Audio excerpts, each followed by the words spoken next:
मैं हमेशा सोचा करती थी कि डेव और मेरे बीच की हर समस्या का कारण वे ही थे। मैं आपसे सच कहती हूं, मैं उन्हें दोष देती। मैं प्रार्थना करती थी कि प्रभु डेव को सुधार दे। पहली बार पवित्र आत्मा का अभिषेक पाने के बाद मैंने शैतान को धिक्कारना सीख लिया। मैंने सोचा कि मैंने आत्मिक युद्ध के बारे में सीख लिया है।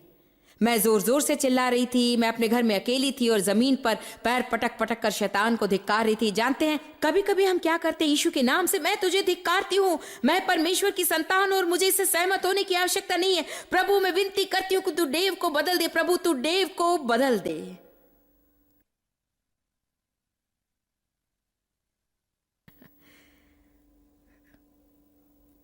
मैं आपसे सच कहती हूं, तब मैं इतनी अनजान थी। वास्तव में मुझे जरा भी ज्ञान नहीं था कि मैं ही समस्या थी। नहीं जानती थी। हम अपने आप ही धोखा खा जाते हैं। कोई स्त्री या पुरुष व्यभिचार में पड़कर किस तरह से चर्च जाकर प्रभु के भोज में भाग ले सकते हैं?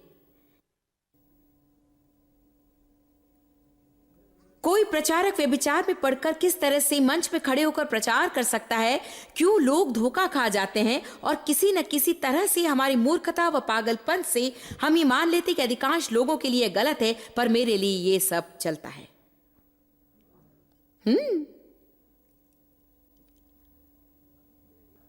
भ्रम का होना जरूरी है या फिर लोग उसके सामने टिक नहीं सकते? जानते हैं इर्मयाह में बाइबल कहती कि हमारे मन से बढ़कर अधिक धोखेबाज और कुछ नहीं है। हमें नियत रूप से ही प्रार्थना करनी चाहिए, प्रभु अपने आप को धोखा देने से मुझे बचा, मुझे सच्चाई बता। मैं निडरता से कहूंगी कि आप प्रभु से प्रार्थना कीजिए कि वो आपको आपके बारे में सत्य बतलाए। कम ऑन नाउ, आज मैं आपको चुनौती देती हूं। यदि आप वास्तव में ऊंचा उठना चाहते हैं, यदि आप पदोन्नति के लिए खुद को तैयार करना चाहते हैं, आप लगातार ऐसी प्रार्थना कीजिए। अच्छा प्रभु, मैं बाकी सभी को छोड़ देती हूं, तू मुझे मेरी समस्याएं बता। आप में से कितने ऐसा करेंगे? आप जरा सावधान रहिए।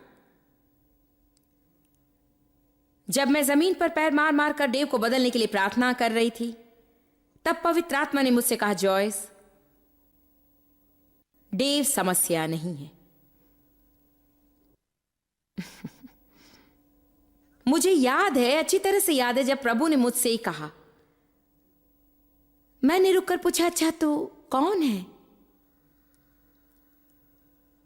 मैं सच कह रही हूं, आखिर कौन समस्या है? मेरा घर संघर्ष से भरा था और मैं हर समय दुखी रहती थी और मुझे कभी ऐसा नहीं लगा कि समस्या की उत्पत्ति मैं ही कर रही थी। मैं जानती हूं कि जिन लोगों को प्रभु मेरे पास भेजता है उनमें से अधिकांश लोग मुझ जैसे ही थे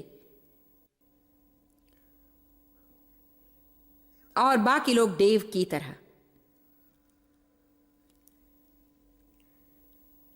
आप में से आधे ये जानने के प्रयास में कि डेव के साथ कैसे जिएं और बाकी जॉयस के साथ कैसे जिएं। लोग मुझसे कहते हैं कि मैं डेव जैसा हूं और मैं ये जानने की कोशिश कर रहा हूं कि आप जैसे किसी के साथ कैसे जीऊं। और कुछ लोग डेव से कहते हैं कि जॉयस जैसे किसी के साथ जीना सीखने में मेरी मदद कीजिए। प्रभु हमेशा दो विरोधी चीजों को साथ रखता है और कहता है कि हम साथ साथ चले। शायद यही सबसे मजेदार बात है। दो लोग एक देह बनकर आज के बाद सदा सुखी रहेंगे। ये कुछ बनने की बात ही तो समस्या है, जिसमें 35 वर्ष लग जाता है। हालेलुया। डेव और मैं मिलकर घर को कैसे सजाते हैं आपको देखना चाहिए। वाह,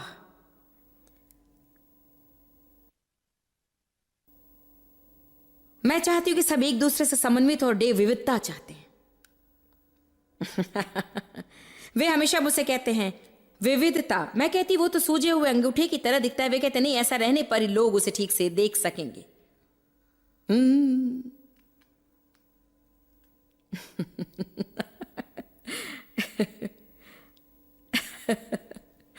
हालेलुया।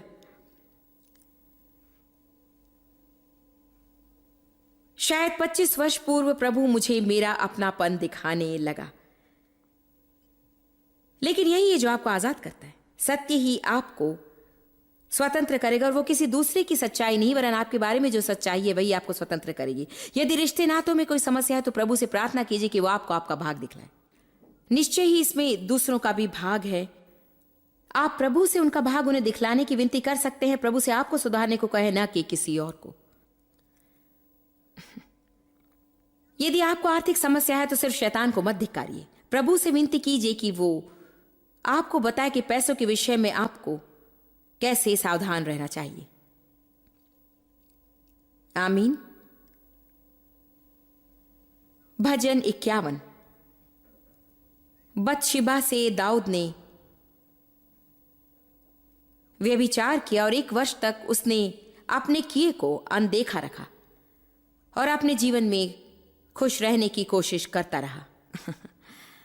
प्रभु ने उसे दोषी ठहराने को नातान नामक नबी को भेजा। भजन 51 में हम देखते हैं कि अंततः खुद की वास्तविकता को देखकर दाऊद पछताता है, और एक बात जो उसने कही वो यह है कि प्रभु तो अंतःकरण की सच्चाई से प्रसन्न होता है। हमारे अंतःकरण में सच्चाई होनी चाहिए, हमारे हृदय की गहराई में सच्चाई होनी चाहिए, और हमें ईमानदार होना चाहिए। आज सचमुच मैंने ऐसी परिस्थिति का सामना किया जिसमें मैंने महसूस किया कि स्वार्थपरता और लालच मुझ में उठ खड़ा है। मैं कभी इस विषय से परेशान नहीं होंगी, मैंने उसको दबा डाला। मैंने कहा, प्रभु मुझे अच्छा नहीं लगता, मुझे स्वार्थपरता और लालच अच्छा नहीं लगता, मैं इनसे छुटकारा पाना चाहती हूं। देखिए, इसके बारे में कहने और इसे स्वीकार करने के लिए मैं नहीं शर्माती। हम सभी में एक मांस है। हम सभी समय समय पर जलन, ईर्ष्या, क्रोध जैसे भिन्न भिन्न भावों का अनुभव करते रहते हैं। हम अपने पापों को छिपाने की कोशिश करते हैं और खुद को हमेशा मिस्टर एंड मिसेस परफेक्ट का दिखावा करते हैं, या बहन और भाई सुपर क्रिश्चियन होने का दिखावा।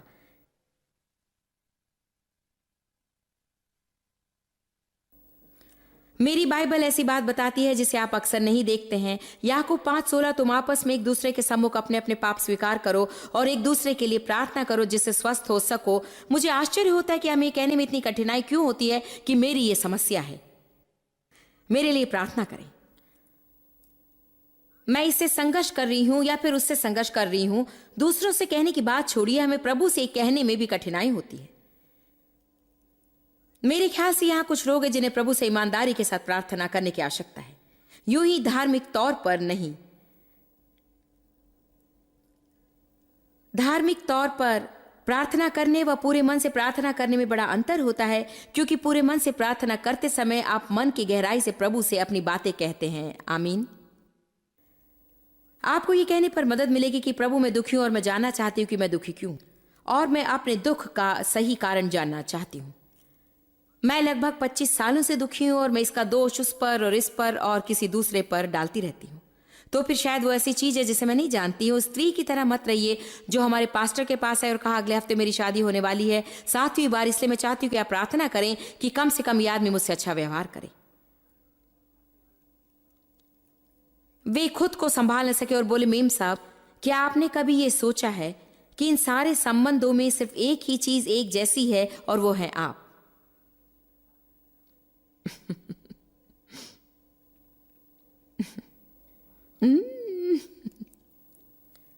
अपने आप से वफादार रहिए। जब आप अपने बारे में जानने लगते हैं, उसका अर्थ यह है कि आत्मिक रूप से आप परिपक्व होने लगे हैं। हमें खुद के बारे में जानना चाहिए, हमें अपनी कमजोरियों और शक्तियों को पहचानना चाहिए, किस क्षेत्र में हमें मदद की आवश्यकता है और किस समय पर हमें मदद मांगनी चाहिए, यह जानना चाहिए। अपने आप पर तरस खाना छोड़ दीजिए। इसे कहने का सर्वोत्तम तरीका यही है।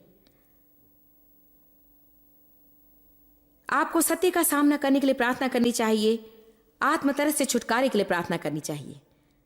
इसके लिए हमें प्रार्थना की आवश्यकता है। आत्मतरस मूर्ति पूजा है। आप कहेंगे इसे मूर्ति पूजा कैसे माना जा सकता है? क्योंकि जब हम अपने आप पर तरस खाने लगते हैं तब हम अपनी ही ओर ध्यान केंद्रित रखकर खुद को मूर्ति बना देते हैं। हमारे जीवन में सब कुछ हम पर केंद्रित होता है, और मेरे विचार से ये प्रभु को अप्रिय है। वो चाहता है कि हम तरस और दया की भावना रखें, लेकिन अपने आप के प्रति नहीं। वो चाहता है कि दुखी लोगों के प्रति हम ऐसी भावनाएं रखें। तो जब हम हमें प्रभु से प्राप्त वरदानों को रखकर दूसरों की सेवा के लिए प्रयोग न करके अपने लिए करते हैं, ग्लोरी, हम प्रभु के वरदान का दुष्प्रयोग करते हैं। प्रभु दया कर, कितनी बार शैतान ने हमें अपने आप पर तरस खाने को रखा और हम भी मान गए। आपके साथ बुरा व्यवहार किया जाने के कारण और जो आपको मिलना था वो न मिलने के कारण, जो दूसरों को आपके लिए करना था उसे न करने के कारण, आप अकेले बैठकर उसके लिए रोते हुए अपने जीवन के कितने दिन आपने व्यर्थ गंवा दिए हैं। इसके दौरान वो हमारी सेवकाई को पूर्ण रूप से बंद करवा देता है, क्योंकि जब हम अपने आप पर तरस खाते हैं तब हम कोई बढ़िया काम नहीं करते, हम दूसरों के लिए कुछ नहीं करते हैं।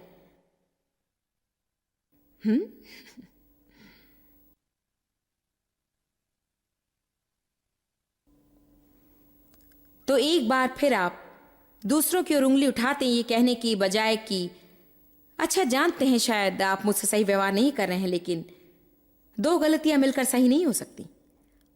इसलिए मैं ऐसा बीज बोना चाहती हूं जिससे प्रभु सफलता प्रदान कर सके, और इसे मैं प्रभु के हाथों में सौंप कर आगे बढ़ती रहूंगी और तेजी से दूसरों की भलाई करूंगी। और मैं मानती हूं कि यदि मैं सही कार्य करूंगी तो प्रभु मेरे जीवन में सफलता प्रदान करेगा। क्या आपने नहीं देखा है कि कई बार जब हमें कुछ होता है हम शैतान को पूरा अवसर दे देते हैं कि वो हमें प्रभु के साथ आगे बढ़ने से रोके, और हमें करना यह है कि हम उसी पर अपना ध्यान केंद्रित रखें जिसके लिए प्रभु ने बुलाया है, और संसार को जो करना हो करने दें, लेकिन हमें अपने जीवन के बुलावे पर ही केंद्रित रहना चाहिए। यदि हम ऐसा करें तो फिर हम ऐसे बीज ही बोएंगे जिसे प्रभु हमें सफलता देगा, परंतु यदि हम बीज ना बोए तो कभी सफलता या अच्छी फसल नहीं पाएंगे। आत्मतरस दुखदाई बीज है। मैं मानती हूं कि संसार में यही सबसे अधिक समय की बर्बादी है, क्योंकि इसमें कोई भलाई नहीं है। हमारी आत्मतरस से प्रभु का मन पिघलता नहीं। यूहन्ना के 5वें अध्याय में जिस व्यक्ति के बारे में कहा गया है, जो 38 वर्षों से बतस्ता के तालाब के पास इस प्रतीक्षा में लेटा था कि कोई उसे तालाब में उतारेगा, और जब यीशु ने पूछा, तुम कब से इस अवस्था में पड़े हो, क्या तुम सचमुच स्वस्थ होना चाहते हो? और यदि आप एम्पलीफाइड बाइबल को पढ़ेंगे तो उसमें लिखा गया है, उसने कहा, भला स्वामी, ऐसा कोई भी नहीं जो मुझे तालाब में उतारे, हर बार कोई न कोई मुझसे पहले उतर जाता है। और सचमुच ये बहुत ही दयनीय कथन है। मैं अकेला हूं और मेरा कोई नहीं, और हर बार दूसरा कोई मुझसे पहले उतर जाता है। मैं हर बार अंतिम में रहता हूं।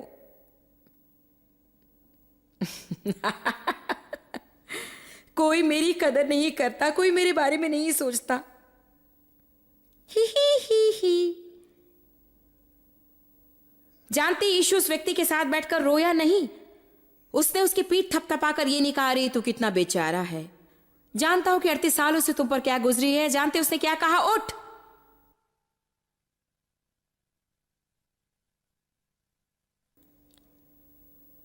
ये बड़ा अच्छा शब्द है, उठ और अपना बिस्तर लेकर चल। इस उलझन से निकल जा, जाकर फलदायी कार्य कर, कोई काम कर और फल दे।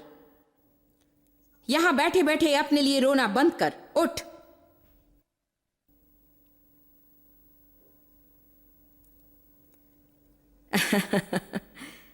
हमें इस प्रकार के उपदेश की जरूरत है। यदि आप सुनना ना चाहे तो मैं अपने लिए प्रचार करूंगी, क्योंकि मुझे इसकी जरूरत है। आत्मतरस मूर्ति पूजा है। आप दयनीय या प्रभावशाली हो सकते हैं, परंतु आप दोनों नहीं हो सकते। एक को चुनिए। निकालिए फिलिपियो अध्याय 4 पद 5। फिलिपियो 4:5। सचमुच मुझे फिलिपियो का 4था अध्याय अच्छा लगता है। कल जब मैं इसे पढ़ रही थी, मेरा ध्यान वचन 5 पर पड़ा। कहा गया है, तुम्हारे ये गुण सब मनुष्यों पर प्रकट हो। नंबर 1, निस्वार्थता। नंबर 2, तुम्हारी कोमलता।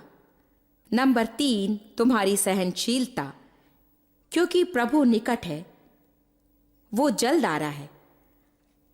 मैंने सोचा ये रोचक है। वो कह रहा है, ठीक है, वक्त कम है, यीशु जल्द ही आ रहा है। मैं चाहती हूं कि आप इस पर ध्यान लगाएं। स्वार्थी मत रहो और दूसरों की चिंता करो, अति सहनशील रहो। उस व्यक्ति की तरह मत रहो जो अपने ही ढंग से सब कुछ करना चाहता है, नहीं तो आप परेशान ही रहेंगे। जरा सोचिए, यदि हम सभी निस्वार्थ मन से अपने अहम को छोड़कर दूसरों की चिंता करने लगें तो क्या होगा। यदि हम स्वयं आशीष पाने की अपेक्षा दूसरों के लिए आशीष बनने की अधिक इच्छा रखें तो क्या होगा। आत्मतरस, स्वकेंद्रण, स्वार्थपरता और आत्मसंकोच, ये सभी एक दूसरे से जुड़े हैं। मेरा क्या होगा, मेरा क्या होगा, मेरा क्या होगा, मेरा क्या होगा। मुझे नहीं लगता कि हमें आत्मनिर्भर होना चाहिए, बल्कि हमें प्रभु पर निर्भर रहना चाहिए। आदम और हव्वा पाप में गिरने से पूर्व ये नहीं जानते थे कि वे नंगे थे। वे अपनी ओर ध्यान नहीं रखा करते थे और उस पाप रहित अवस्था में वे जरा भी खुद की चिंता नहीं करते थे। वे जानते थे कि प्रभु उनकी देखभाल करेगा, जानते थे कि उन्हें प्रेम प्राप्त था, जानते थे कि वे सुरक्षित थे, परमेश्वर के साथ उनका अच्छा नाता था और वे उसी पर निर्भर थे। देखिए, हमें अपने आप पर नहीं, प्रभु पर निर्भर होना सीखना चाहिए। क्या मैं ठीक दिखती हूं? दूसरे लोग मेरे बारे में क्या सोचेंगे? आप कैसे हैं? आप मेरे साथ ठीक से बातें नहीं करती, मेरे लिए जो करना चाहिए वो ठीक नहीं है, आप मेरे साथ उचित व्यवहार नहीं करें। मैं ओ कम ऑन, आप जरा ध्यान दीजिए। क्या आप आधा दिन भी अपने आप के बारे में सोचे बिना बिता सकते हैं? हमें कौन सा क्रूस उठाकर चलना है, मरकस 8:34 हमें स्पष्ट बताता है। अपना क्रूस उठाकर मेरे पीछे हो ले। संसार ने कहा है कि बीमारी और गरीबी और दुर्घटनाएं और हर प्रकार की हानियां ही क्रूस हैं, परंतु ये वचन के आधार पर नहीं है। यीशु ने कहा यही तुम्हारा क्रूस है। खुद को भूल जाओ, स्वदृष्टि और स्वेच्छा को पूर्ण रूप से त्याग दो। दूसरे शब्दों में, निस्वार्थ जीवन जियो। यही है वो क्रूस जो हमें उठाना है। अपना जीवन त्याग कर किसी दूसरे को खुश करने के लिए जीवन बिताइए, तब वाकई प्रभु आपको खुश रखेगा। आज मैं खुश हूं और काम में लगी हुई हूं। आज मैं खुश हूं। मुझ में जितना ज्ञान है उसे मैं प्रस्तुत करती जा रही हूं। मैं अपना जीवन आपसे बांट रही हूं और आपको सिखाने की कोशिश कर रही हूं, आपकी मदद करने का प्रयास कर रही हूं। फिर भी मैं यहां खड़ी हूं और खुश हूं। मैं उसे सह नहीं सकती। मैं आनंदित हूं, प्रफुल्लित हूं और प्रसन्न हूं। घर जाने पर मैं थक जाऊंगी, परंतु वो अच्छी थकान होगी। मुझे ऐसी थकान होगी जो प्रभु की इच्छा करने से मुझे मिलेगी।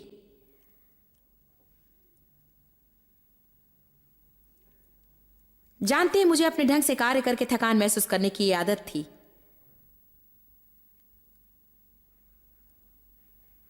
दूसरों के बारे में सोचने में तीव्र रहिए और जानबूझकर उसे कीजिए। हम उस स्वार्थी और स्वकेंद्रित बीमारी जो हम पर सवार है उसे किस तरह से दूर हटा सकते हैं। और सबसे श्रेष्ठ चीज जिससे हम छुटकारा पा सकते हैं वो है अहम। क्या आप जानते हैं, सबसे बड़ा छुटकारा, सबसे बड़ी सफलता जो हम पा सकते हैं वो ये नहीं कि अपने जीवन के सिंहासन पर बैठें और न ही सदा अपने मन में खुद का ही विचार रखें। हमें दूसरों की अधिक चिंता करनी चाहिए और इन सब का आरंभ हमारी सोच से ही होता है। ये सब सोच से ही आरंभ होता है। बाइबल कहती है कि जो जो बातें आदरणीय हैं, उचित है, पवित्र हैं, सुहावनी हैं, उन्हीं पर ध्यान लगाया करो। बाइबल हमें सिखाती है कि हम किस तरह से दूसरों को आशीषित करने की बातें सोच सकते हैं। वो ये भी बताती है कि भले कार्य करने के लिए हमें एक दूसरे को उकसाने का प्रयत्न करना चाहिए। ये महत्वपूर्ण बात है। गलातियों 6:10 कहता है, सबके साथ भलाई करें, विशेषकर विश्वासी भाइयों के साथ। पहला थिस्सलुनीकियों 5:15 कहता है, आपस में सबसे भलाई करने की चेष्टा करो। ये मुझे ऐसा प्रतीत होता है कि मुझे एक नए किस्म के जीवन को आरंभ करना चाहिए। मैं हर दिन उठकर यूं ही आशा नहीं करूंगी कि मैं अपने बारे में नहीं सोचूंगी, बल्कि मैं अपने मन को ऐसी अच्छी बातों से भरा रखूंगी जिससे शैतान को अंदर आने का अवसर नहीं मिल सकेगा। हम उसे बाहर भगा देते हैं, परंतु हमें उस खाली जगह को भरना है। उसे खाली नहीं रखना चाहिए। यदि मेरा दिमाग खाली हो तो मेरा सिर्फ एक ही विचार उसमें रहेगा, मेरा क्या होगा, मेरा क्या होगा, मेरा क्या होगा, मेरा क्या होगा, मेरा क्या होगा, मेरा क्या होगा, बेप बेप, मेरा क्या होगा, मेरा क्या होगा, मेरा क्या होगा। आप में से कितने लोगों के अंदर ये रोबो जिंदा है?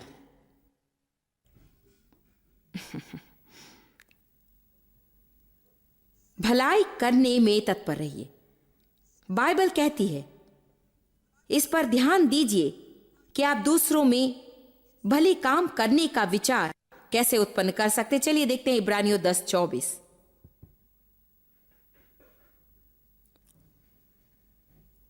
मैंने आपको बताया था कि मैं सभा में आए लोगों पर जादुई हाथ बढ़ाकर सफलता पाने का मंत्र नहीं कहने जा रही हूं।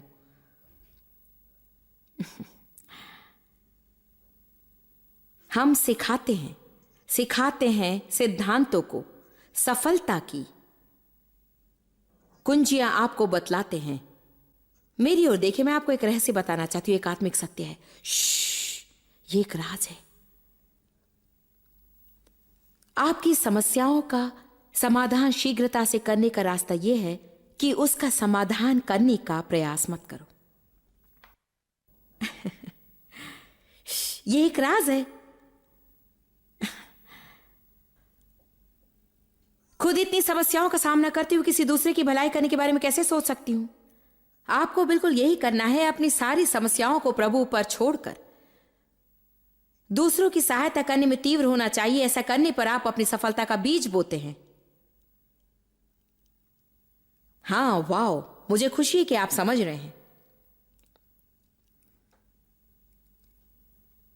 इब्रानियों अध्याय 10:24। आज मैं इससे बड़ी उत्तेजित हूं और जानती हूं कि ये यहां पर है। मैंने इसे रेखांकित करके निशान भी लगाया है, परंतु यहां आते समय मैंने कहा, डेव, इसे ध्यान से सुनिए। इब्रानियों अध्याय 10:24। हम प्रेम और भले कामों में उकसाने के लिए एक दूसरे की चिंता किया करें। हम एक दूसरे के साथ इकट्ठा होना न छोड़ें और एक दूसरे को समझाते रहें। वाह! तो यहां कहा गया कि हम इस पर लगातार ध्यान रखे रहें और ये जानने की कोशिश करें कि एक दूसरे को भले कामों में हम कैसे उकसा सके। आज मैं अपना काम कर रही हूं क्योंकि मैं भले कामों के लिए आपको उकसा रही हूं। मैं आपको अपनी बातों की अपेक्षा दूसरी बातों के लिए उत्तेजित कर रही हूं। कितने लोग ये जानते हैं कि अपने आप के बारे में सोचते रहने पर हम कंजूसी के बंधन में जकड़ जाते हैं। कितने लोग आज इस सत्य को मानने को तैयार हैं कि आप स्वार्थी हैं। छुटकारा पाने का यही प्रथम सोपान है।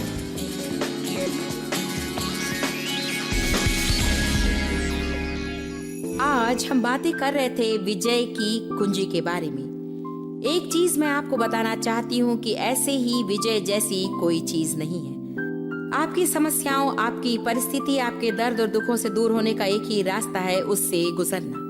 मतलब जीवन में समस्याओं का सामना करना, उनके बारे में प्रार्थना करें। प्रभु जो कहता है उसे करने में उसकी आज्ञा माने और धीरे धीरे आपके जीवन में बदलाव आएगा। शायद आपको ये बात अच्छी ना लगे, धीरे धीरे, लेकिन चीजें धीरे ही बदलती हैं। प्रभु हमें हमारी विजय एक ही बार में नहीं देता है, वरन धीरे धीरे वो हमें चीजें सिखाता है, हम उनमें कार्यरत होते हैं और फिर अचानक हम कह सकते हैं कि मुझे विजय प्राप्त हो चुकी है।